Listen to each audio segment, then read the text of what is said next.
Hi, and welcome to the 51st episode. Thank you, Antra, for accepting the invitation and joining us for the Matka chai from the finer side. My pleasure. Thank you for having me, Prithvi. We've been planning this for a long time. I'm glad Yeah. we were able to schedule it together. Yes. All has its own time when everything falls in place.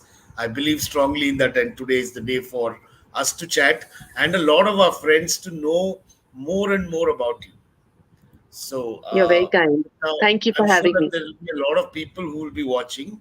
Since we are on a portal, I'll get to see all the comments. I'll bring the comments up so that you can see it. And they'll be Sure. watching on YouTube and Facebook. Okay, Okay. done. So, the final side planned this series of conversations just to remain online, very honestly, because everybody was saying in the pandemic, start music class, start theater class, start something or the other. But somehow the mind did not accept saying that you can do these things online and still make it nice. Somehow we felt that online is not that same energy as offline, but we have so many wonderful people that we can speak to, and they were all sitting at home. So we started this 50 weeks ago, and now wonderfully on the 51st week, mostly we have spoken to a lot of artists. And during March, every year March, I plan to do non-artists but women who have done so much more. I'm looking at a series of husband and wife later, and I'll probably take a lot more ideas from you, and we'll probably do Sure, something. I'd love to help out. Sounds very interesting. And I agree with you. I think while a lot of people felt that, the online world, while it exploded, it's never going to be the same as the offline world. But Yeah. we've now learned how to interact online as well. And it was a saving grace. It was a lifeline for many people who were isolated, who were feeling stressed or Depressed. depressed or confined, and it's claustrophobic. The entire pandemic has had a massive mental health impact, and being able to be connected through the digital channels has been a massive source of support, if it has been consumed responsibly.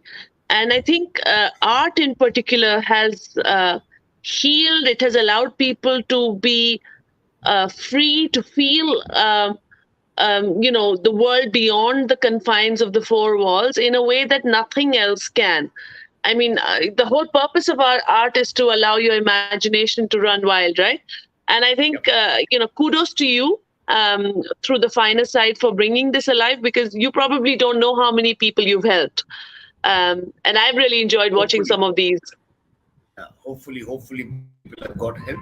Yeah, I know that there are a lot of feedback that's come back saying that it was so wonderful to hear that conversation. It was inspiring. It's nice to see somebody doing something like this. That gives us satisfaction saying, okay, we are on the right track. Yeah. Now, coming to talk about the track, I want to leave all that busy person that you are now, go back many years ago and tell us where you came from, where were you born, parents, what did you do, schooling, college, and if you want to thank people on the way, wonderful opportunity to thank them. Attitude of gratitude is wonderful. So please Sure. thank people on the way too. Childhood to probably now, all yours. Wow, okay, that's a long journey because I'm over 40 years old. So let me start at the very, very beginning. I was born and raised in Calcutta.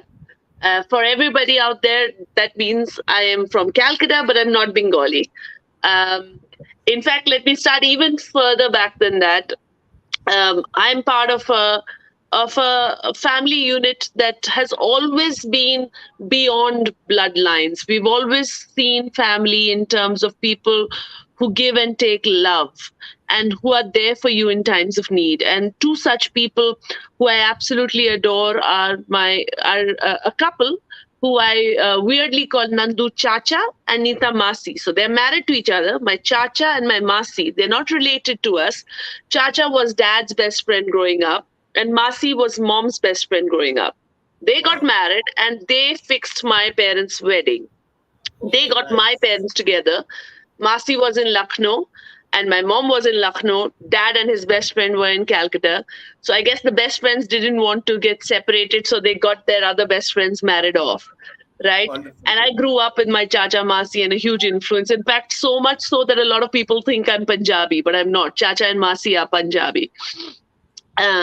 And Sikh. So I born and raised in Calcutta, come from a fairly, I would say, middle class family in terms of middle class values, the appreciation for the finer things in life, our quality family time, our academics, our commitment to sports. So I think in that way, my mother was quite a visionary. That she wanted to ensure that whatever we did, we were the best at, and we got a very broad sense of what education was. So while we had very strong academic foundations, both my brother and myself, beyond gender, studied a lot of things, and we were pushed to be the best in a lot of things, from taekwondo to crochet, from Wow. Hindustani classical music to tennis and golf, from the sports to becoming independent functional human beings. My mother was very focused and gave us a lot of attention and exposed us to a lot of teachers along the way, and there have been just amazing teachers along the way. I mean, you're an educationist, so you appreciate how tough the job of a teacher is. I mean, I studied Sanskrit under Shastri ji. In fact, I qualified almost to be a Panditayan. Could probably get people married now, as a passion and as an extracurricular activity.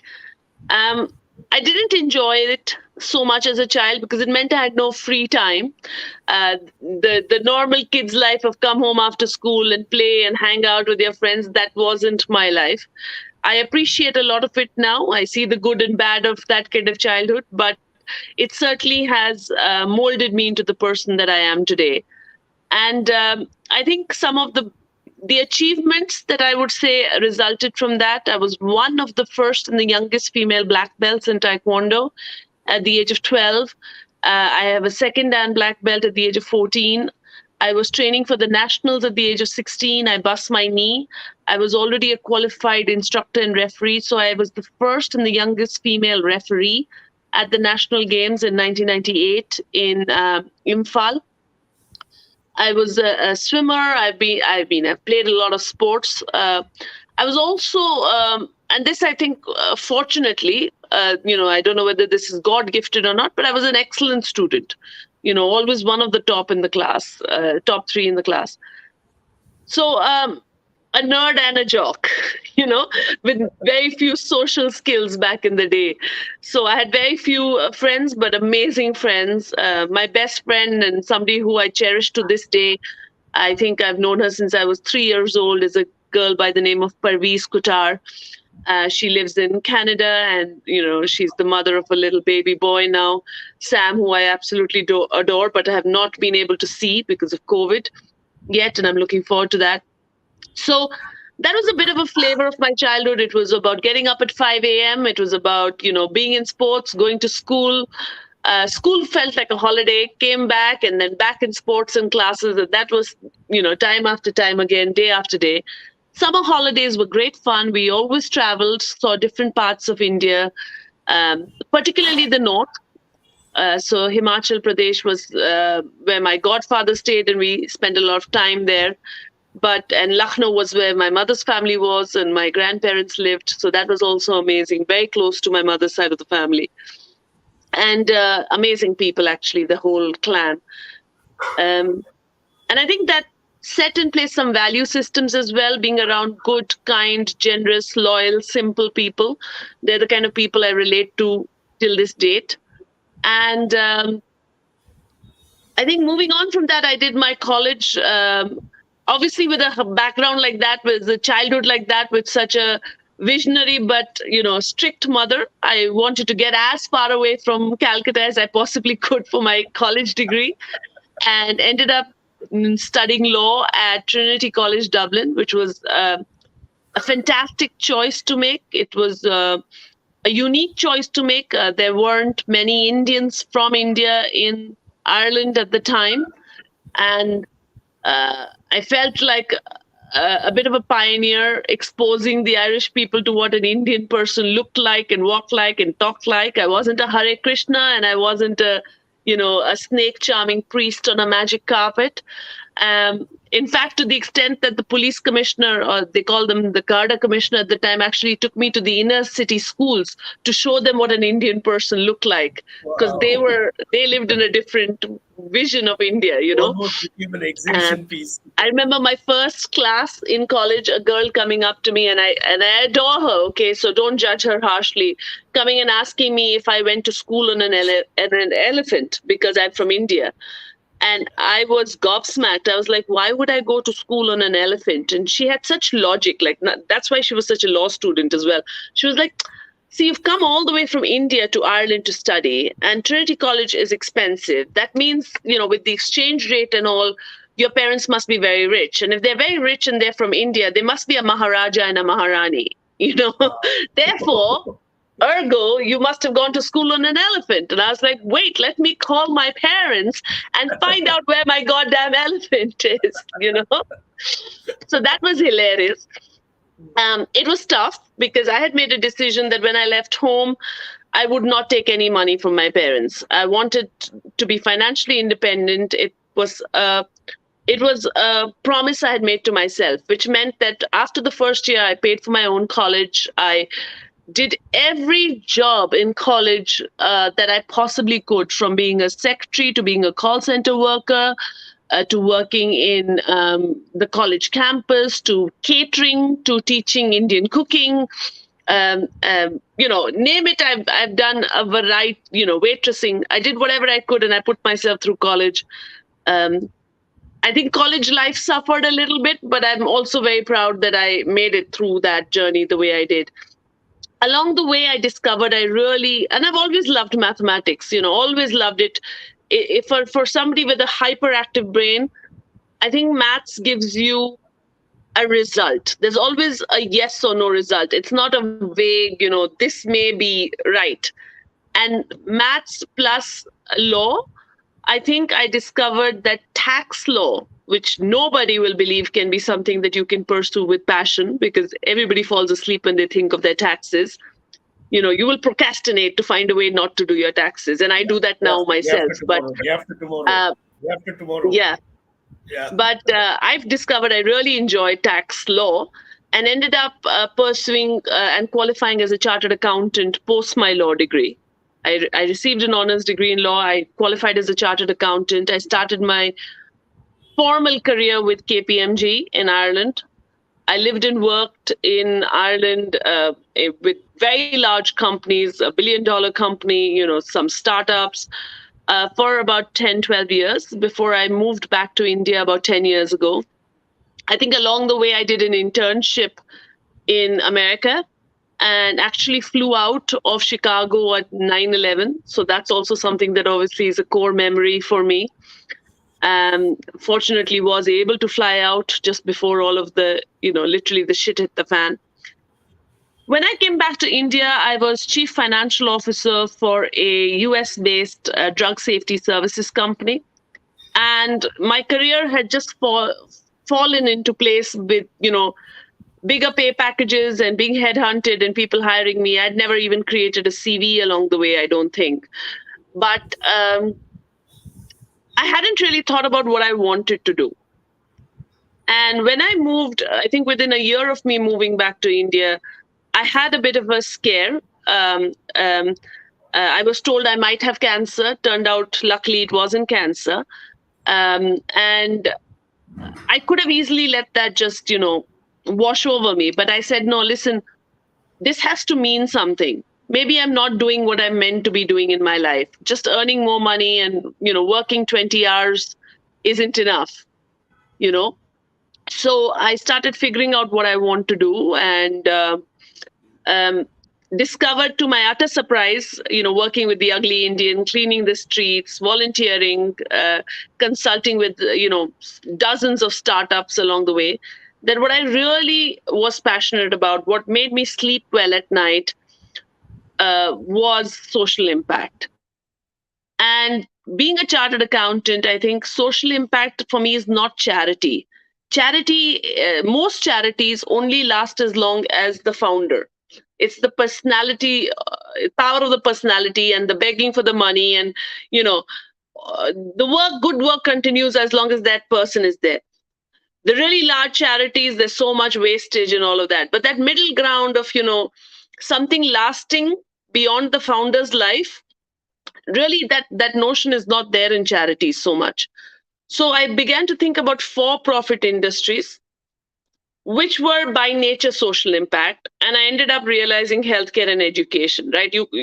By definition, they are doing good for society. And the same week that I realized that that's what I want to do, I got the opportunity to head a company called Suvitas, which was the pioneer of rehabilitation, physical medical rehabilitation and recovery. They had, a rehab chain was set up of inpatient hospitals that focused on long-term care and recovery, like paralysis, stroke, etc.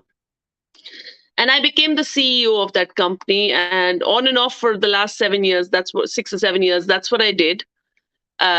Took the company to profitability, raised money with the company, um, built our own technology, was evaluated by some of the largest global companies in the space who really said we do an excellent job of what we do, saved thousands of people from becoming disabled, my team, not me.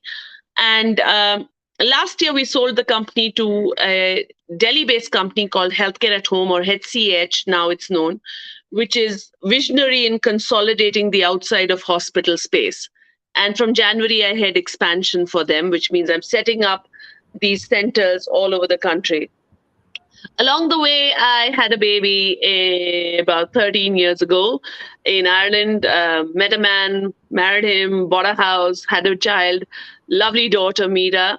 And about 8 years ago, almost exactly 8 years ago, decided when we had moved to India that I wanted to foster a child, and wanted to introduce the concept of fostering. Ended up falling in love and adopting the baby. So my second daughter is adopted. Her name is Sophia. Mira and Sophia are my, I Two don't know what eyes. to say, my Two eyes. lifelines. Do Anke. Though, okay, yeah, I mean they are my lifeline. Two totally different children. One is very shy, very quiet, loves books. The other one likes to break things. But I mean, just absolute joy. They are what make a home, to be honest. And I guess that's a snapshot of my life. Along the way, I started writing poetry. Some people appreciated my poetry. I published some of my poetry. I paint. Things happen, and I've always just taken every opportunity I could to build as joyful a life as I can. And I think that's the most important thing, right? That anybody can do is be a positive human being and leave a positive mark in the world. And that's what I'm trying to do in my own way. Thank you, thank you. That was a wonderful journey which you have put across, and there are so many people here who have already saying hi and uh, speaking about you. And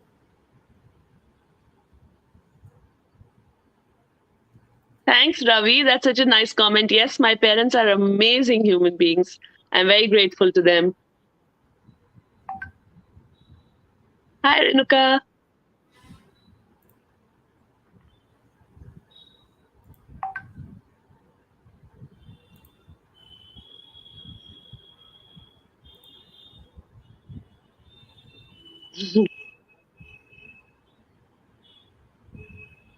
I hope my parents are proud of me. let's listen to some poetry. Yeah, we'll probably do that towards the end of the show. We have a lot to ask her, a lot to talk about. What amazing stuff she does. There is, I mean, I can't really put Antara in one basket and say this is who she is.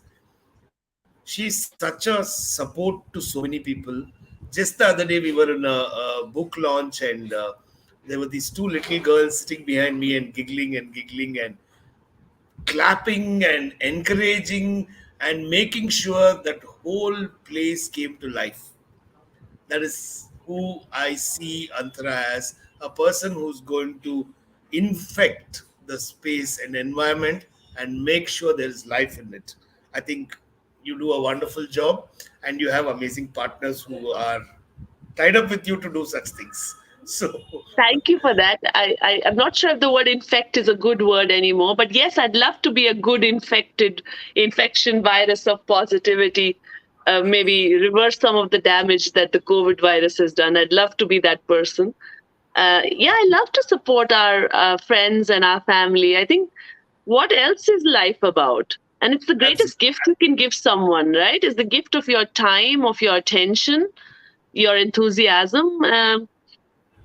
Prithvi, you do the same. I mean, honestly, I'm not. It's not a it's a mutual admiration society anyway. But you do the same. You're giving people an opportunity to showcase their journey to so many more people. And the and I really hope that if people take anything away from listening to this, at least to my journey, it's not that I'm so great. I'm not. I'm a very happy, simple person enjoying my life. What other people think of me doesn't matter. But what I'd love is that you guys, if you learn anything, you learn that, you should just be joyful too. And if that inspires you guys, that, take every opportunity to live your best life. Don't be held back by the constraints of what other people say or what you think you can or cannot do. Like, just push through. That would be amazing. And we're all equally intelligent, equally capable. Even our everyone's equally disabled as they are abled. Let's remember that we all have our weaknesses and we all have our strengths. I know what mine are, and I work on them. Some of them I've learned to accept. Some things about me are not going to change. And Yeah, I love being a child. I don't, yeah, I was very scared of growing up and seeing some of the people around us who were grown-ups who were always stressed. Always stressed. I think growing up, a lot of the people you saw as adults were just serious people, right? And I think that's not necessary. not You have to necessarily. keep the child in you alive. You have to see the joy and wonder of every day. And Absolutely. if God decides that your time on earth is over, you will have left behind such an incredible lightness, in the atmosphere. Three things that you said in the last. This actually is your concluding part, which came earlier. So we would have ended. We would have ended this evening with this concluding part.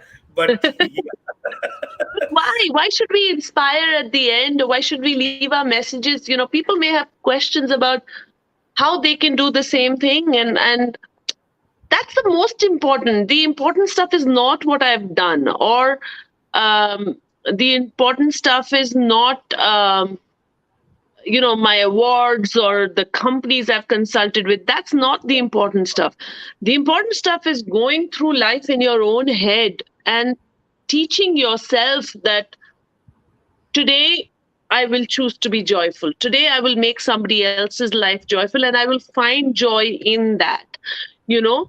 And I'm not going to be resentful of what I don't have or the lost opportunities, or I'm not going to look at social media and say, oh, I wish I was looking like that person or I had that bag, or that's not what it's about. Like, whoever's doing whatever, be happy for them, teach yourself that, and be grateful for what you do have, because we're so lucky. We're so absolutely. lucky. Absolutely. See, I think a great advantage, people like you, people like me, we all have seen a different life, and we have seen people struggle. You've worked in hospitals, you've seen elderly people, different mentally disabled people, the way they struggle. And back of the mind, we know, man, am I not lucky? You know, Am I not Yeah. lucky that this is not on me? And I have a family which is sane and healthy, and that's much more than what we can ask for. The rest is a There's package. there's always somebody. If there's always somebody who has more than you, there's always somebody who has less than you. We are all the center of our own universe. The richest people in the world are the unhappiest people in the world. They do not have genuine friendships. Many of them do not even, they're so disconnected from the reality of what a genuine hug means. The poorest people can find joy in the simplest things. So money doesn't define it. Looks don't define joy. I know some people who are extraordinarily good looking, people who, you would see a photograph of and be like, oh, I wish I had that body, or I wish I had that face or that skin.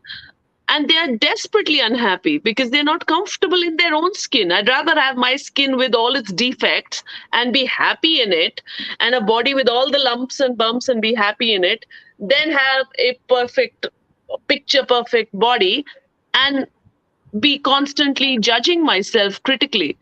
So Absolutely. joy, and joy is very different from happiness, Prithvi. Yeah. Joy is to me, happiness is an emotion. It'll go and come. Joy is a constant activity. It's a commitment. I will choose to be joyful. But when I'm sad, I will accept my sadness. But that doesn't become that my life is terrible. My life is a joyful life, you know? And there's so much. I just love the whole idea of the finer side, because the finer side of life is not the wealth. It's not how you look. The finer side of life is conversation, it's laughter, it is art, it is the magic of a twinkling night, you know uh, the companionship of best friends where you forget to take the photos. That's the finer side of life, Yeah, where yeah. there are no Absolutely. selfies to prove it. Yeah, since you're bringing the finer side so many times, I think let's make our viewers watch the finer side. What's it all about? Just a small video. You're able to hear me, Antra? No, your volume just went. Just a moment. Could you repeat what you just said, Prithvi, please? Since you said so many times the finer side, I thought let's all our viewers see what the finer side is all about. Just a quick Okay. video. Yes, please. Let's do that.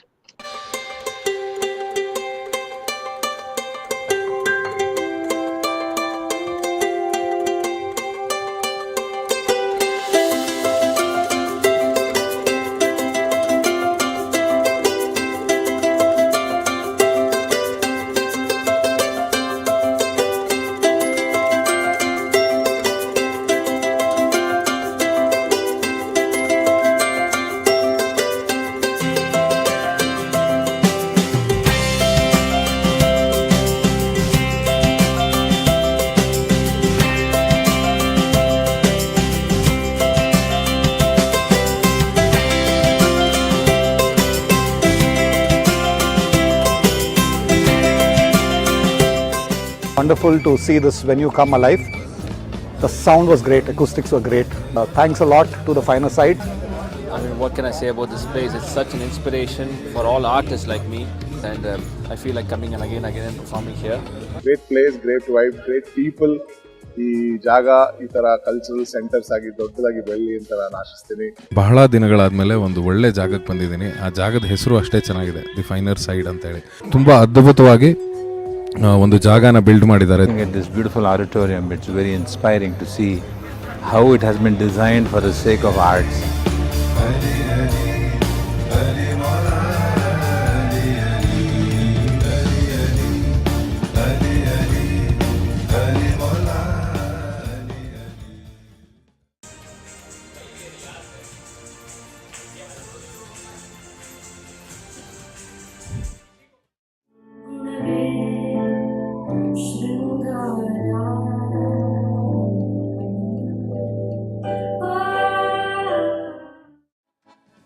ಚಿತ್ರ ಬೆಳ್ಳಿ ಕಟ್ಟು ಬಂಗಾರ ಬಣ್ಣದ ರೂಪ ಚಿನ್ನ ಬೆಳ್ಳಿ ಸೇರ್ಕಂಡಾಗೆ ತನ್ಗಂಗೆ ರೂಪ बहता है मन कहीं कहाँ जानती नहीं बहता है मन कहीं यूं ही बरस बरस काली घटा बरसे हम यार भीग जाए इस चाहत की बारिश में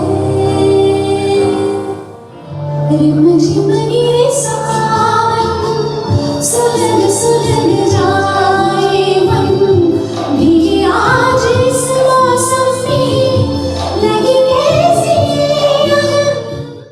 Hi everyone, it was a lovely music evening and I thoroughly enjoyed, and I am looking forward for many such lovely programs. Thanks to TFS, and I'm hoping to be coming here again and again.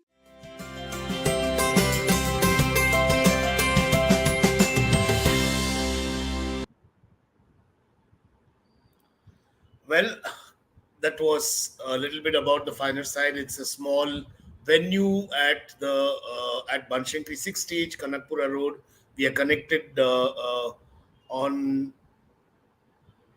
very close to the metro station, Talgatpura, and we have a last mile connectivity. We send a vehicle to pick up people and drop them back during our events. So wherever you're in Bangalore, this is not far away. It's probably about 30-40 minutes on a metro. Hop in, enjoy the show, and go. So here we're going to start with this. Your partner Oh, in yes. crime Hello, is here. Shreya. So,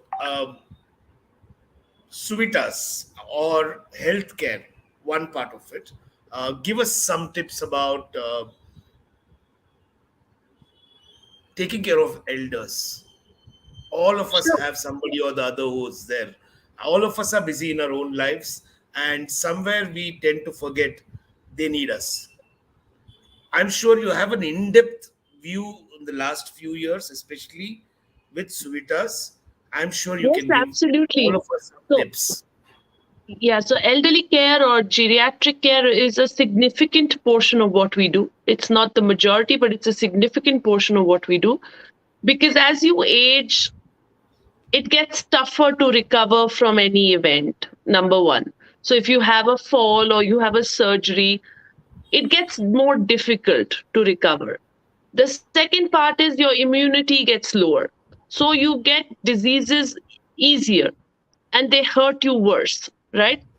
That is an age related complication. The third aspect is that there are many neurological illnesses like memory related issues like Parkinson's, Alzheimer's, dementia that can creep in. So I think what we at Healthcare at Home and Civitas always promote is healthy aging. The idea that you can age, but you can live your best life at every age, right? So, in order to do that, the rules are the same as for any of us. Take care of your what you're eating. So, your diet has to be suitable for your body, for your circumstances. Stay active, and as far as possible, I'm not just a proponent of activity. I'm actually a proponent of fitness and strength. So we should push our bodies to be stronger all the time instead of seeing our bodies as looking a certain way. They are functional machines, so make sure that they can do what they're designed to do. So things like core strength, muscle mass, these are the things that we should focus on. Everything else will follow. Yeah. Right? So I think that's something we promote as well. The other thing that happens, because and it's the opposite, in a way, when you're old and when you're really young, you have similar issues, right? You need support, right? But we do that for children and we forget the elders. Yeah. Whereas Yeah. after a certain stage, we have to remember to treat our elders like children. We have to treat their tantrums like tantrums. Yeah. Not take it to heart. We have to learn to disassociate from our previous understanding of them and build a new understanding of them where we become the parents and the caregivers. So oftentimes my first conversation with the family member of an elderly patient is, listen, you are the decision maker. You think they're the decision maker? They're not the decision maker. Then they may be very vocal, they may be very strong in their opinions, but they may not know what's good for them. You know what's good for them. You're responsible for them. They might want to go home, but they may be really sick at home, right? So you have to make that decision whether they stay in the hospital or, if they need support. They might say, I don't want to walk with the walker. You'll do that if their leg is broken? Of course not, right? Yeah. So Yeah. you have to learn to build the support. So the first step I'd say is learn to realize when you are the decision maker as far as possible, of course, do that with respect and preserving their dignity. But you are the decision maker. So the same firmness of handling has to be there as you do with a child, at the right stage. The second thing I would say is, help them to embrace their aging through the wellness concept. So don't allow them to give up. They will give up when you give up. If you don't allow them to give up, they can't give up. And there's some really amazing ads that have come out recently on TV that, a son forgets he needed to buy yogurt and he's not bought it. And he just tells his elderly mother, go buy this from the shop. And the wife is like, how are you telling Maji? Like, Maji shouldn't get up. And he says, no, let her go. So when she goes, he's like, if she didn't get up and do that 10-minute walk, she wouldn't get up and from in front of the TV, So, helping them remember that they are independent as well. And then I think, and this is for people who have the elderly parents at home, is the TV and gadgets just the way we keep them away from the children? Maybe help the elderly also to build a life outside of that. There are some in my community. There's an amazing group of like these old women, about 10 of them, that meet every evening, and they're like little crows. They cackle to each other, and I know that they're watching everybody. But I love it. I'm like, good, at their 70, 80, 90 years of age, they are really have their own best friends and their little circle. That's what you want, right? So help them go out and maintain relationships. And I think if you can do that for the elderly, that's a lot done. And then, of course, when there's, needs for clinical care, there are so many options available. You need to educate yourself about that the same way you would with the child, right? Yeah. So, next question. I've read about, the kitty that you started, and there's so much of things that you have done through that. Slowly you've moved into a lot of social-based activities and things like that. Can you throw some light on that? Sure. So the Wow Kitty Trust is a charitable trust. Okay. And it came from essentially three things. One was my desire to do something for social impact. The second was I ended up doing a thesis on gender diversity in corporate boardrooms. But I ended up teaching myself that, one of the main reasons why gender neutrality or gender blindness isn't happening is because we as women hold ourselves back. We are socially conditioned to treat each other as competition. We're socially conditioned for generations to see ourselves as victims or etc. That social conditioning, that narrative, we have the power to change, right? So I made a conscious decision, and that thesis ended up winning an award at a national conference and all. But more importantly, it made me realize that I can make a difference by changing myself. So I started looking for powerful women so that I could learn to collaborate with them. I should actively find a reason to admire them. If I saw a beautiful woman, rather than finding any spark of jealousy, go and find a way to celebrate her and promote her. And, so this reason, this desire to promote women came from there, right? And then the third thing was that I discovered was that in India, there is no other forum for when women get together than a kitty party. Yeah. And we are conditioned to see a kitty party as something useless, as something wasteful, as something full of shosha and frivolity, where, women just go and they have a good time and waste that, husband's money and take poses like this. Like that's what we think. But the fact is that there are thousands of kitty parties in the country, and these are powerful, thinking, intelligent women who have made certain tough life choices, for whom this is the only way they will meet other women in their peer group in a joyful setting. And why should we look down on that? Right? Why would every professional woman say, I can't be part of a kitty party? I don't have time for that. I have a job, right? But the fact of the matter is, the kitty party is not going anywhere. It's a good thing. It gives women a reason to be with each other in a positive way. So I said, let's combine all this. Let's make it simple for women to get together. Instead of looking down on kitty parties, let's disrupt the meaning of it. Let's change the narrative. And we created what is essentially a kiddie party, but where we come together, we invite social impact speakers. So we, as powerful, thinking human beings, can learn to become better versions of ourselves, can live in a structured, disciplined environment, almost like what the men do with their corporate boardrooms, with their clubs, etc. And we said, that little money that you put into a kiddie party, the 1,000 rupees a month, the price of a coffee and a sandwich, we'll put that into a fund. And that fund we ended up using to make 0% or interest free business loans to rural female entrepreneurs. So the farmers, the weavers, the shop owners. And we've done over 1,000 such loans in the last 7 years. And the law changed along the way. So we registered as a charitable trust, and we don't make these loans ourselves. We work with P2P lending platforms like Rangde. And I have amazing women that just took this idea and ran with it. Like ladies like Shoma Bakre, Shreya Krishnan, who you know, Jija Hari Singh, Reshma Srinivas, Soumya.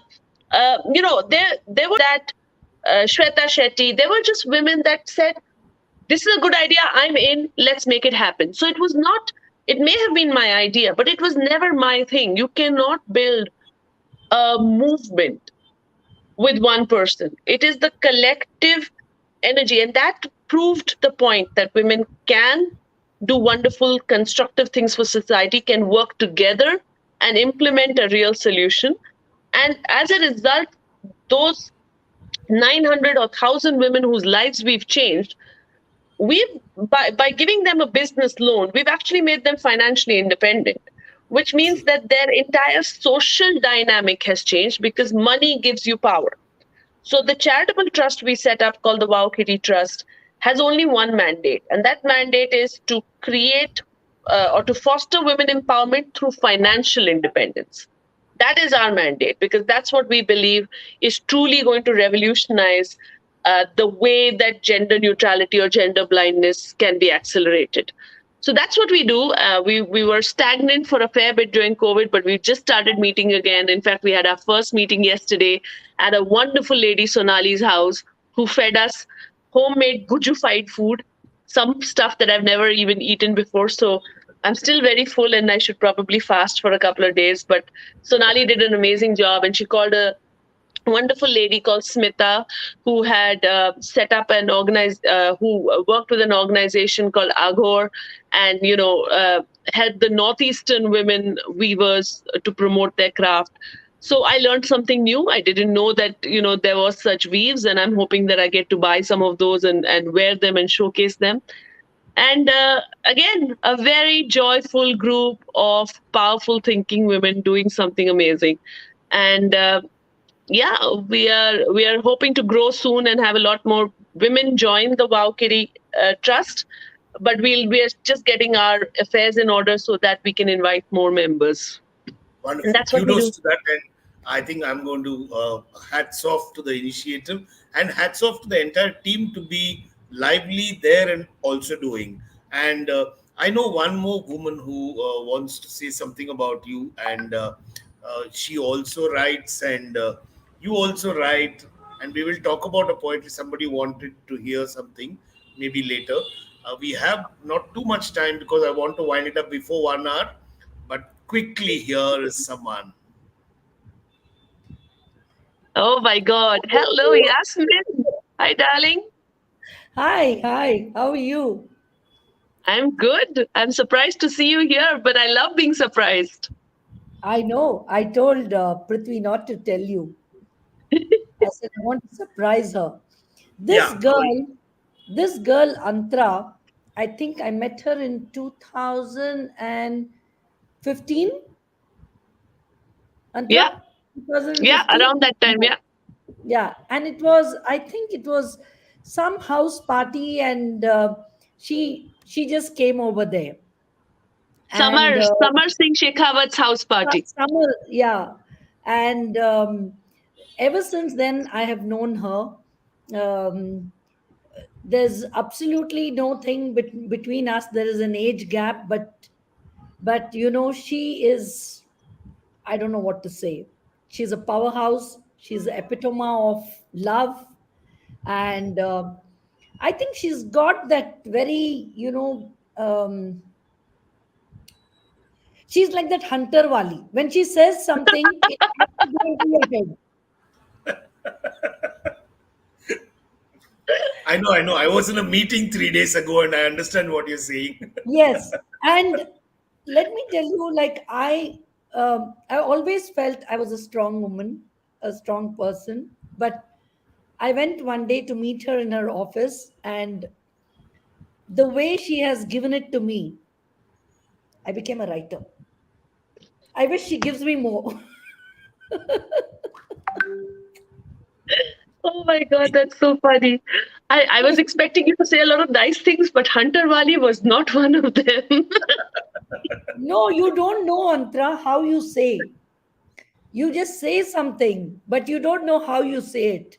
It goes straight drilling inside your head, and there's The no way you impact, can escape it. the impact is very high. Impact is very Okay, high. I can't take And any more. You're making my yeah, jaws hurt so much.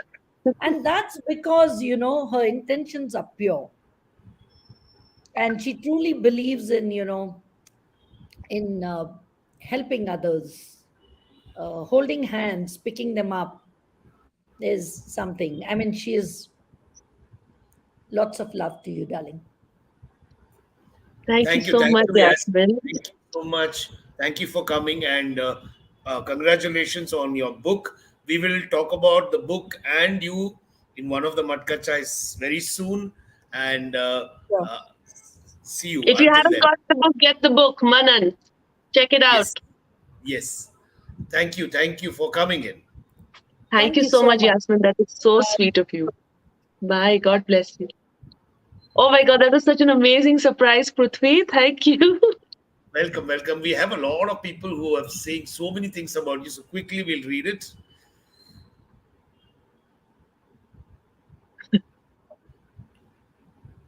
There is a question also.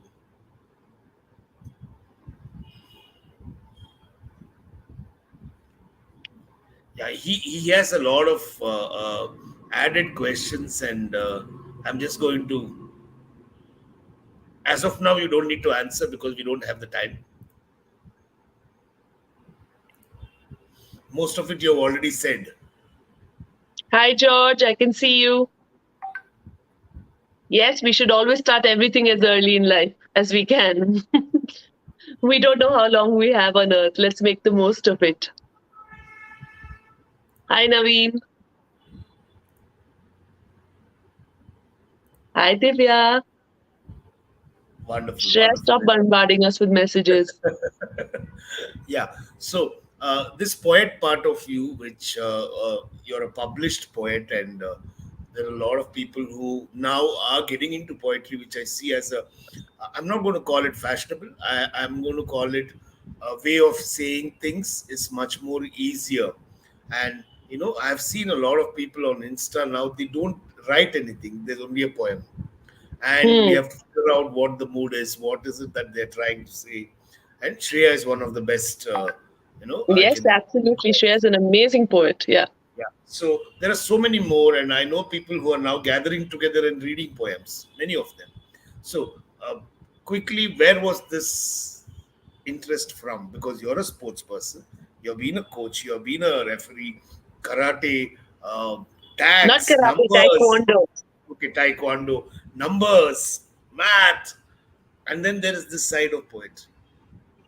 Quickly So tell us about I think a few different things I'll share. One, I've always been a reader. I love reading books, and my children have the same joy and love. My brother is going to kill me for saying it, but he once fell asleep on the toilet reading a book. We were that kind of family. We loved books. Everything from P.G. Wodehouse to George Bernard Shaw to Agatha Christie to Murakami. I still read a book on every flight. Like I finish a book on a flight. I'm a fast reader, and I loved poetry. So Shakespeare and Wordsworth, and growing up, and then in Hindi as well, in Sanskrit, in even the Bhagavad Gita, I read as a poem, right? First, yeah. rhyming couplets. The longest rhyming couplet poem in the world is the Bhagavad Gita. And I came across, when I was at a very impressionable age, about 14, 15, a book called Gitanjali. Now, when you talk about Gitanjali, people think of Rabindranath Tagore's book, but this is a book called Gitanjali, which you can probably find online. Uh, an anthology, a book of poetry written by a young girl. I think she was 18. Her name was Gitanjali. She was named after Tagore's work. She died very young of cancer. And after she died, she wrote, her mother found all these notes of poetry all over the house. And she compiled them. And this whole story and the way she wrote, I mean, I still have my copy of that book somewhere. It left, I've been an empath my whole life. I feel people's pain a lot. So what I write about is not me. Very rarely it's about me. It's about what I've experienced of some other human being. And an empath is a person who suffers because they are creative. They can imagine your pain to the extent that they're in your shoes, right? Where does that suffering go, right? It'll either eat you up or it has to come out somewhere. Elizabeth Barrett Browning once said that the greatest art comes from the greatest suffering. So I write like I vomit, like it'll just come out of me. And if I don't write that time, I will not remember what I was going to write. In fact, I don't even know what I'm going to write till I start writing it. It just pours out of me. And it started like that when I read that book. I started at the age of 16. And I wrote some very bad teenage angst poetry at the time, just trying to make it rhyme and shit like that. And stuff that should not be read by any human being.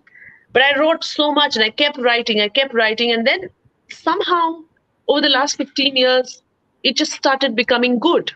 And it's good when you're a reader and you're reading the best because it started and ended with a kind of finesse. And just to store them, I started putting them up on Facebook. I call them story poems, not because they tell my story or they're telling a story, but because when you read it, you feel like somewhere it connects to your life story, right?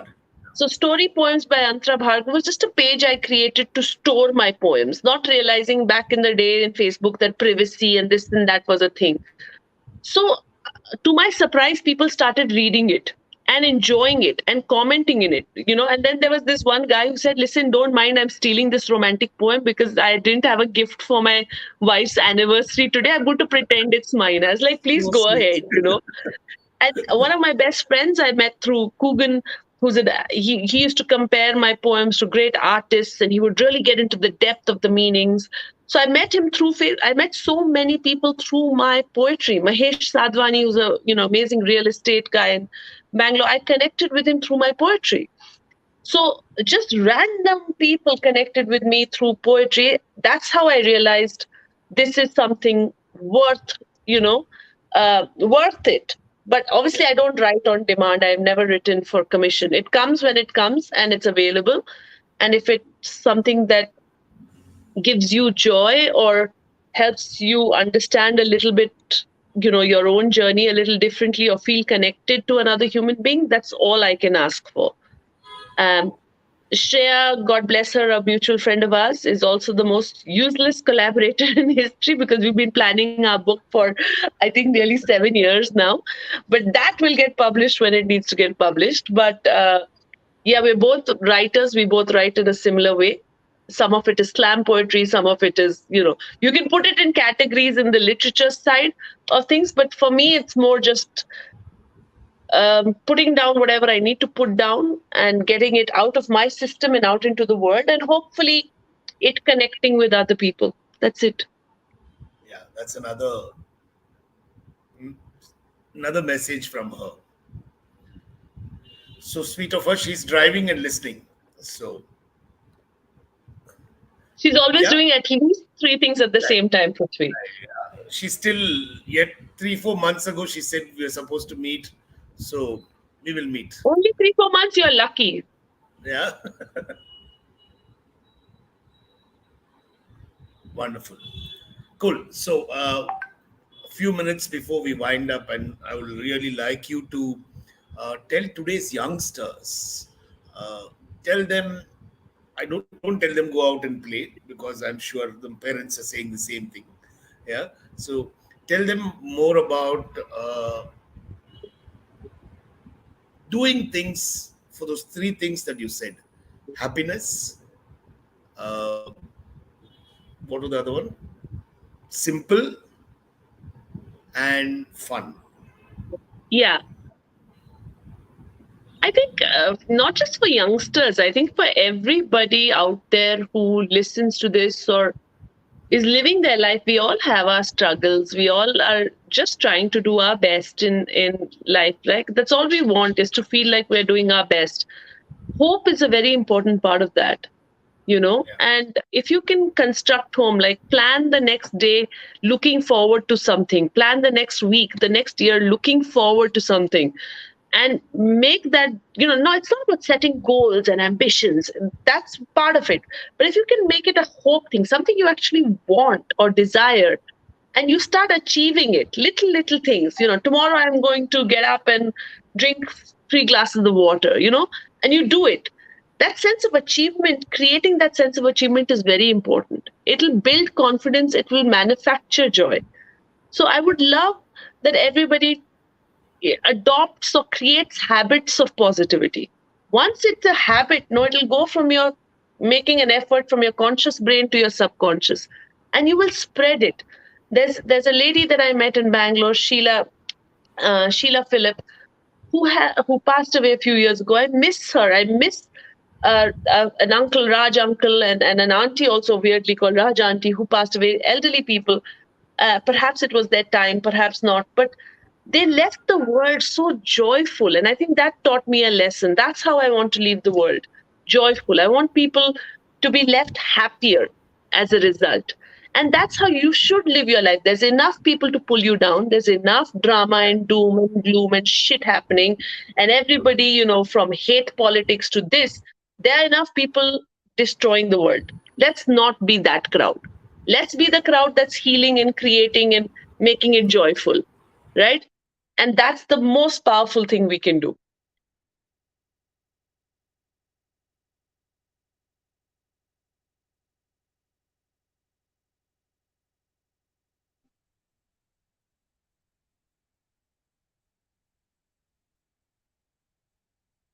I don't know if Prithvi, you're stuck now, your internet, or if I'm stuck. Could be either way.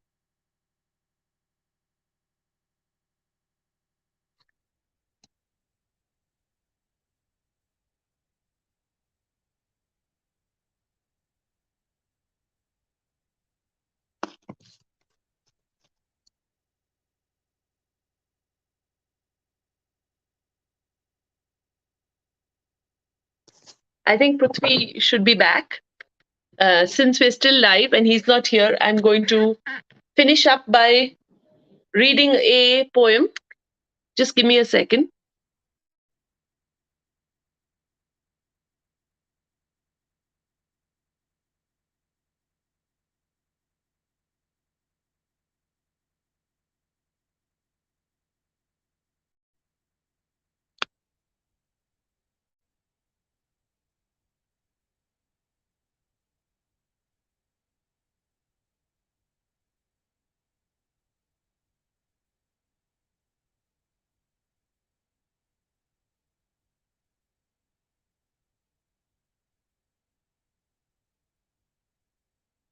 So I think we're winding up, and I'm not sure if you guys can hear me, but thank you so much for joining in. Some technical issue at the end. God bless you all, and see you again soon from Prithvi and myself. God bless. Bye.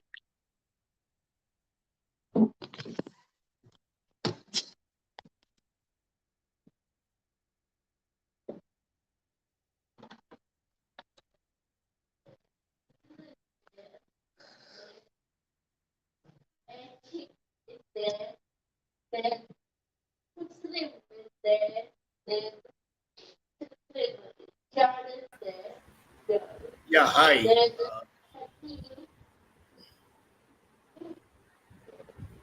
Not too sure what happened, but I got thrown out. I think it started pouring heavily, and we shall say a bye for now and see you all next week. Bye for now.